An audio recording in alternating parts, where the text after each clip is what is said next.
السلام عليكم ومرحبا بكم معايا في قناة وصفة من مطبخي. ان شاء الله تكونوا كامل بخير وصحتكم لاباس. اليوم ان شاء الله جبت لكم وصفة فطائر مقليين باللحم المفروم، يجوا بزاف بنان وهايلين. ان شاء الله يعجبوكم وتجربوهم. وقبل ما نبداو لا فيديو ما تنساوش الصلاة والسلام على سيدنا محمد وعلى اله واصحابه اجمعين، ونتمنى لكم فرجة ممتعة. ولهذه الوصفة نحتاج كمية تاع الفرينة. انا هنا استعملت 3 كيسان وعبرتها بهذا الكاس تاع 250 مليلتر. وعندي هنا الماء دافي اللي نلم به العجينه، ونحتاج الملح، وعندي مغرفه صغيره تاع القهوه، خميره كيميائيه. نبداو بسم الله على بركه الله. نجيب الريسيبيون اللي نخدم فيه وندير لابر تاعي تاع الفرينه وندير الملح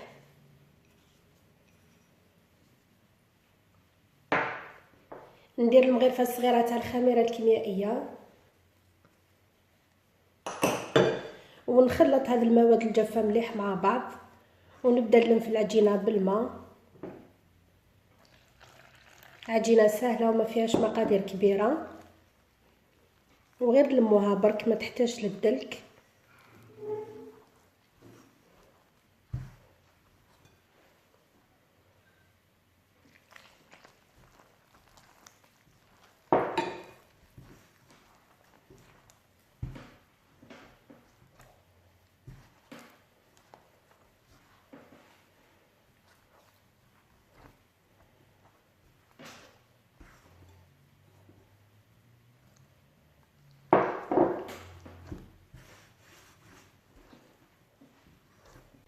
بعد ما لميت العجينه شوفوا كيفاش خليتها متماسكه في القوام تاعها، ما تجريتهاش بزاف.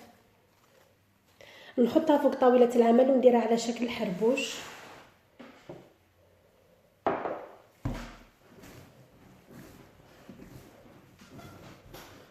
باه نقسمها لوحدات.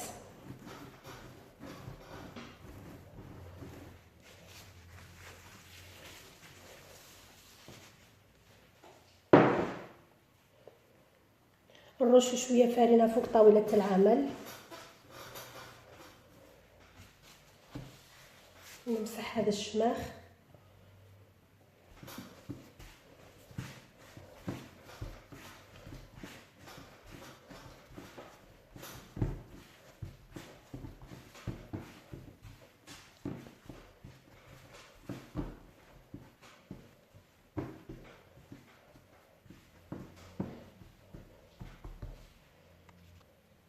ونقسم العجينه.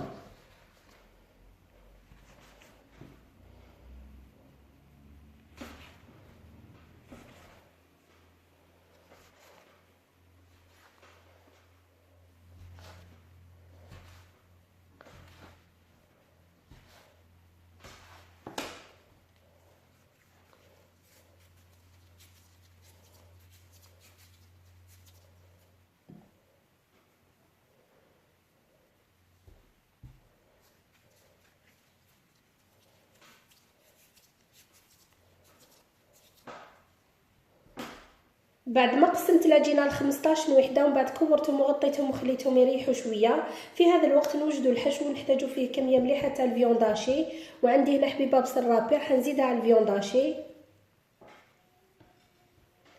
وندير عليه الفلفل الكحل والملح.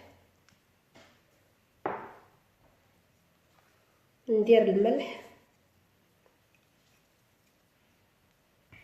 ونخلط هذه المقادير مليح مع بعض.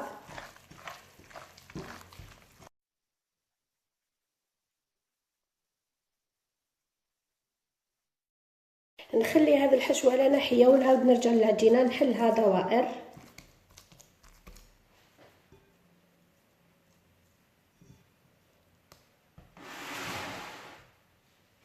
نرش طاوله العمل مليح بالفرينه، وندي كره تاع العجين ونحلها بالحلال بسمك رقيق، نديرها على شكل دائري.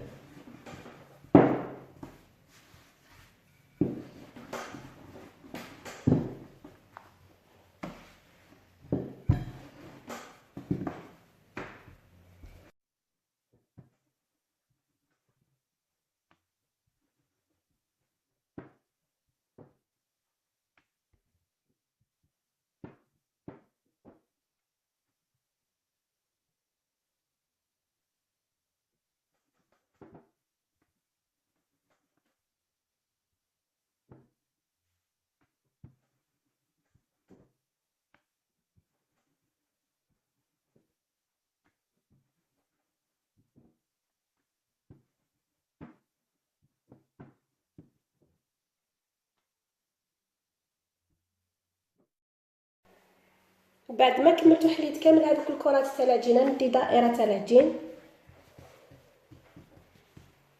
وندير الحشو تاع الفيونداشي على نص العجينه، نمشيه مليح بالمغرفه.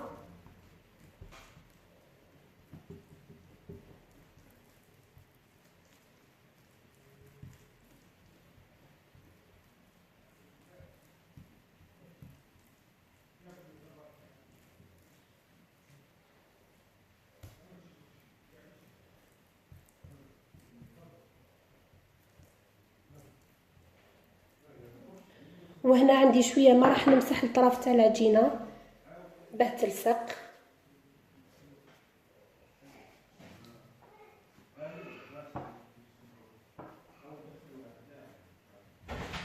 ونطوي العجينه على الحشو ونزير مليح على الطرف.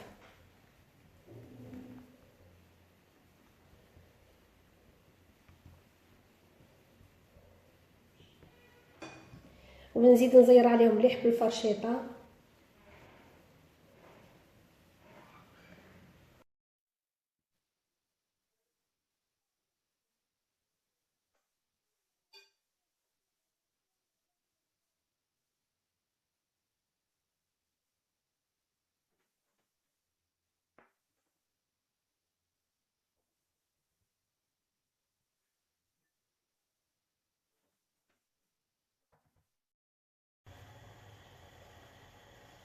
بعد ما كملت وخدمت الفطائر درت كميه مليحه تاع الزيت تسخن، وهنا راهي سخنت. نبدا ندير في الفطائر بالوحده ونقليهم.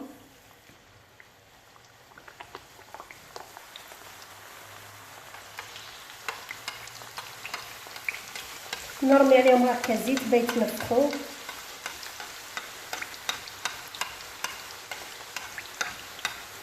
وهنا النار تكون متوسطه ما تكونش قويه بزاف بهذاك اللحم يطيب من الداخل مع البصل وحتى العجينه تطيب.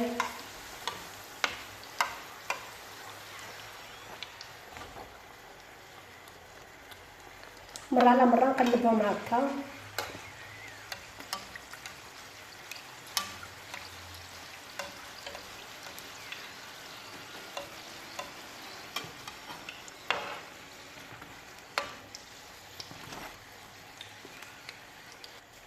وغير نحيهم الزيت مباشره نحطهم في طبسيل اللي راني دايره فيه ورق ماس.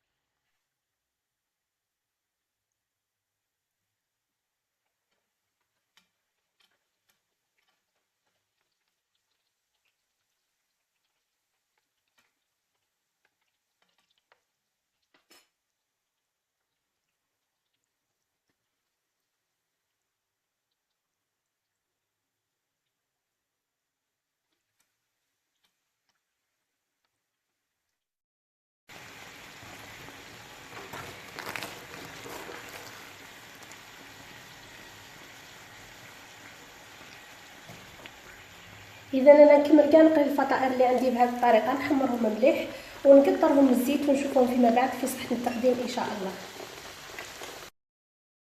ها هما الفطائر بعد ما طابوا خليتهم قطروا مليح من هذيك الزيت. شوفوا شحال جاو منفخين ومحمرين، راهم يشهوا، جاو بزاف بزاف بنان. لاباط تاعهم هايله. شوفوا كي نقسم الحبه كيفاش يجوا من الداخل.